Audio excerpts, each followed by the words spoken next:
How to fabricate the electrical tray for your cafe racer, coming up next.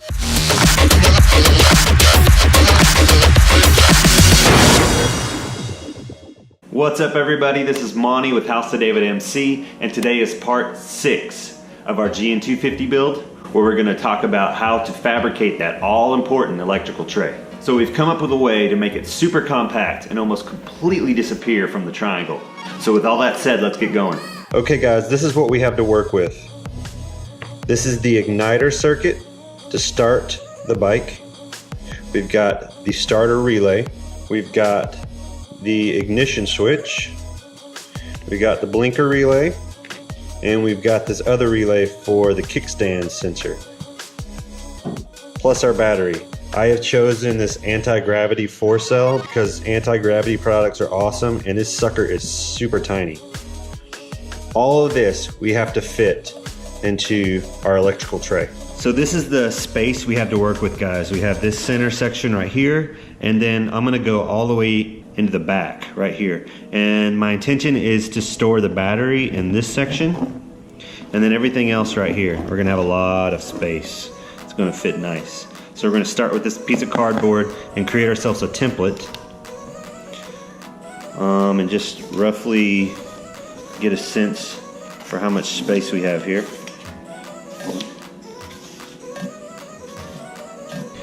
So once we have our template, then we can decide where everything's gonna go. And like I said, the battery is gonna go in the back. It's gonna fit super nice right there. Our starter relay could probably fit right here. So this would feed back here and attach here somewhere. And then our ignition switch is gonna go somewhere right here. It's gonna hang out a little bit on the side. We're gonna poke a hole in the side so our ignition switch can hang out there. Our igniter, go here somewhere. Our relays, they can just go in there.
So we got one side pretty much bent up, and now we're just going to repeat the process for the other side. So now that we basically got it in the shape that we want, we're going to flatten out the center with a rubber mallet.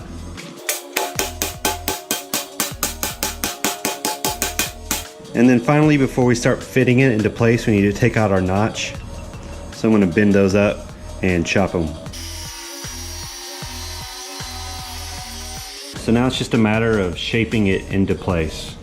So little by little, I'm just going to use some pliers and just kind of tweak it to fit it in there.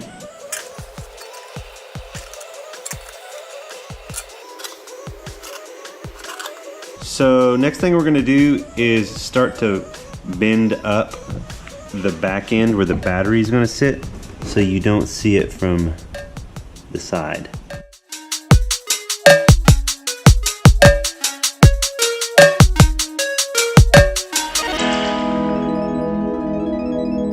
Okay, with it now in place, you can see how we're starting to curve up the back so you don't see this part.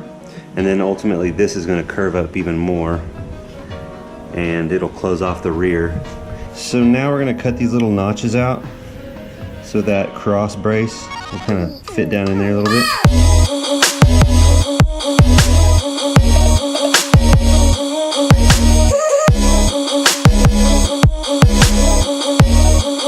I'm really liking the way that this is fitting in here now.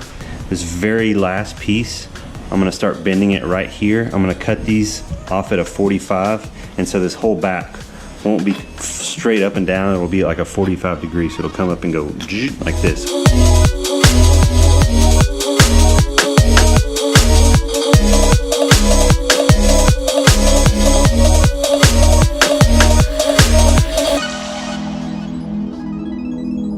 So now it's time to do the final fitting. So I've got it in place, got some clamps in there. I'm just gonna bang on a little bit to get it really good and fit.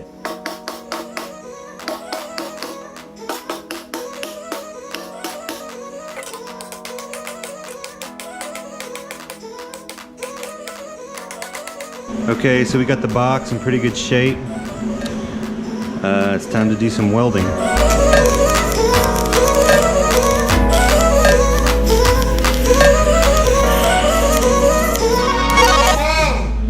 Okay guys, so now we're gonna go back and clean up our welds.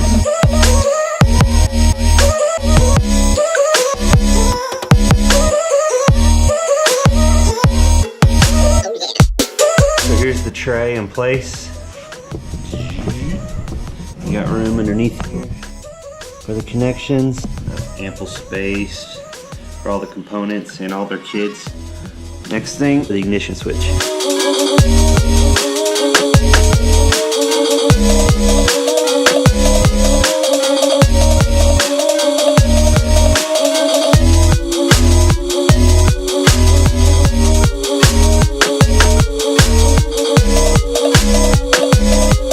I got it in place. I finally had to actually cut some notches on the sides right here to get this to slide in nice. Because I know this is a mess, but I think this is what I'm finally gonna go with as far as layout. Battery in the back.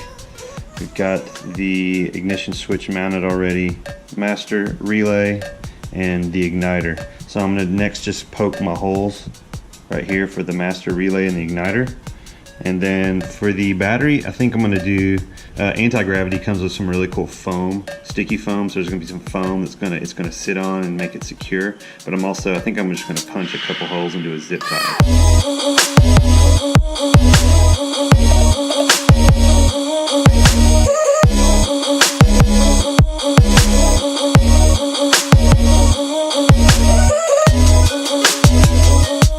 We're almost done, guys. To finally prepare this thing to be put in place, I'm gonna sand down some of this paint to give us some clean metal to weld to.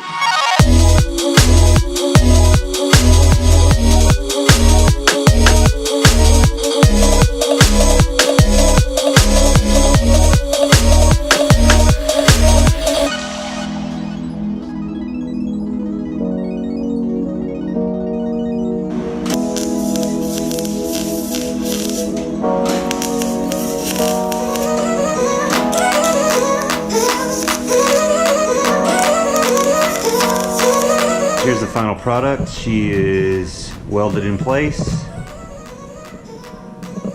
Overall, I'm happy with it. So if you enjoy the content, make sure you subscribe to the channel down below. Like the videos, make comments, share them with your friends.